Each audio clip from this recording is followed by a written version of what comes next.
Hello hi friends, ఈరోజు మన శ్రీస్ elite ఛానల్లో నాన్ వెజ్ స్టార్టర్స్ చూపించబోతున్నాను. నాన్ వెజ్ స్టార్టర్స్ అనేప్పటికీ అందరికీ నోరూరిపోతుంది కదా.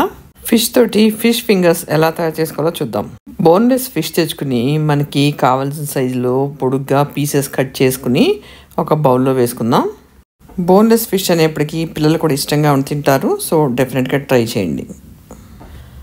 ఆ బౌల్లో ఉప్పు, అల్లం వెల్లుల్లి పేస్ట్, కారం, కరివేపాకు, పొడుగ్గా కట్ చేసిన పచ్చిమిరపకాయలు, గరం మసాలా, ఒక చెక్క నిమ్మకాయ, అలాగే కొంచెం నూనె కూడా వేసి బాగా కలుపుకుందాం. నిమ్మకాయ 1 పిండాలా 2 పిండాలా అన్నది అక్కడున్న క్వాంటిటీని బట్టి డిసైడ్ చేసుకోండి.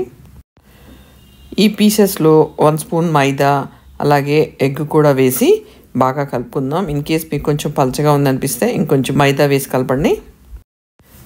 ఇప్పుడు ఒక బాండీని స్టవ్ మీద పెట్టుకుని డీప్ ఫ్రైకి సరిపడా ఆయిల్ వేసుకుని మనం ఆల్రెడీ కలిపి పెట్టుకున్న పీసెస్ అన్నిటినీ ఆయిల్లో వేసి 2 వైపులా తిప్పుకుంటూ ఫ్రై చేసుకోవాలి. అంతే, ఎంతో టేస్టీగా ఉండే fish fingers or fish pakoda ready అయిపోయింది. ఇది వేడివేడిగా తింటే చాలా బాగుంటుంది. ఈ రెసిపీని మీరు ట్రై చేసి టేస్ట్ ఎలా ఉందన్నది కామెంట్స్లో షేర్ చేయండి. See you.